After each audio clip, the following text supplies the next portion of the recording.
சிராப்பள்ளி மலைமேவும் தட்சிணாமூர்த்தி அருள் நல்கப் பெற்று பராபரமும் எந்நாடும் பைங்கிழியும் பல பாவும் பாடிப் பாடி தராதல மானிடர்க்கு எல்லாம் தன்னமிர்தாய் தந்தருளும் தாயுமான நிராமயனார் அருள் பெரிய கவிதையினால் பொருள் அதனை நினைந்து வாழ்வான்.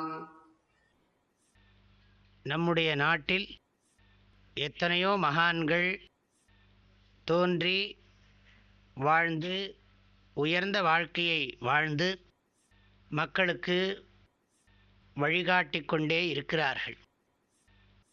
எத்தனையோ பேர் தோன்றி இருக்கிறார்கள், இப்பொழுதும் இருக்கிறார்கள், இனியும் தோன்றுவார்கள். மகான்கள் எண்ணற்ற பேர் வந்து சென்று கொண்டே இருக்கிறார்கள். சாந்தா மகாந்தா நிவசந்தி சந்தஹா வசந்தவல் லோகஹிதம் சரந்தஹா. விவேக சூடாமணி தான்.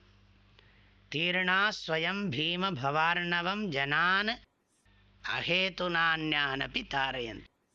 நம்ம போர்ஷன், நம்ம படித்த போர்ஷன் தான் இது. விவேக சூடாமணியில் படிக்காத போர்ஷன் இல்லை, நம்ம செலக்ட் பண்ண போர்ஷன் தான்.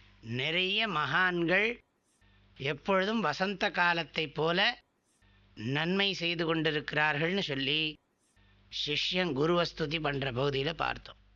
அத்தகைய மகான்களுள் இவர் சொல்கிறார் இல்லையா, தியாகராஜர் சொல்கிறார், எந்தரோ மகானுபாவுலு அந்தரிக்கு வந்தனமு. எத்தனையோ மகான்கள், அத்தனை பேருக்கும் நமஸ்காரம். நமக்கு தெரிந்தவர்கள் தெரியாதவர்கள் நிறைய பேர் இருக்கிறார். அதில் ஒருவர் தான் தாயுமானவர். சமீப காலத்தில் வாழ்ந்தவர். அவருடைய நூற்றாண்டு 18ஆம் நூற்றாண்டு என்று சொல்லுகிறார்கள். விஜய ரகுநாத சொக்க நாயக்கர் அப்படின்னு ஒருத்தர் திருச்சியை ஆண்டு கொண்டிருந்தார்.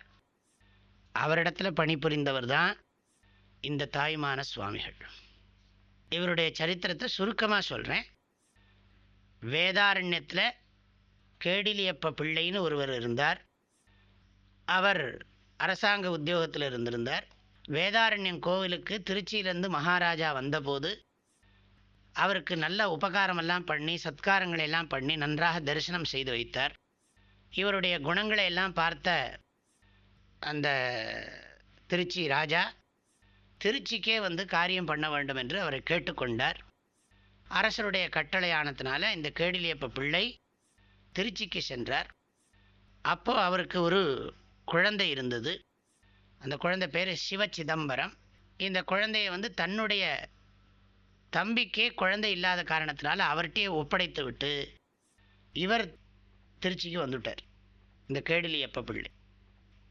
இங்கே வந்ததுக்கு பிறகு இவங்க 2 பேரும் கணவனும் மனைவியும், அந்த அம்மா பேர் கஜவல்லி அம்மைன்னு நினைக்கிறேன், அந்த அம்மாவும் இவங்க 2 பேரும் தினந்தோறும் திருச்சி மலைக்கோட்டையில் இருக்கக்கூடிய அந்த மாத்ருபூதேஸ்வரர் என்று சொல்லக்கூடிய தாய்மானவர் அந்த சுவாமியை தரிசனம் செய்து கொண்டிருந்தார்கள்.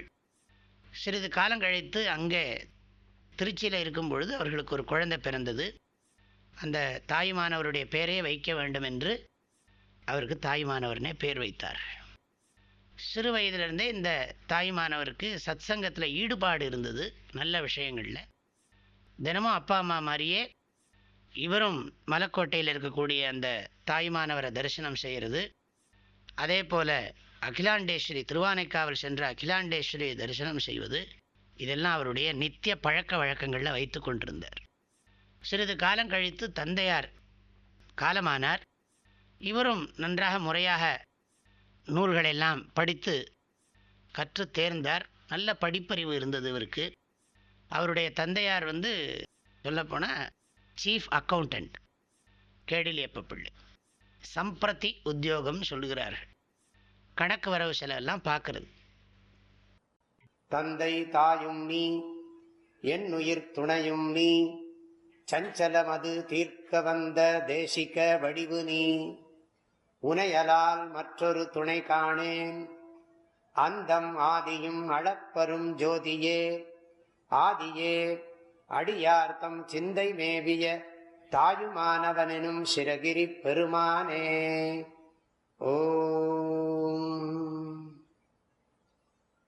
தேனி வேதபுரி பூஜ்ய ஸ்ரீ ஓங்காரானந்த மகா சுவாமிகளின் அருட்குரலில் கற்பவை கற்போம் என்ற தலைப்பிலான தாயுமானவர் பாடல் விளக்கங்கள் நாள்தோறும் வாட்ஸ்அப் வாயிலாக அன்பர்களுடன் பகிர்ந்து கொள்ளப்படுகின்றன.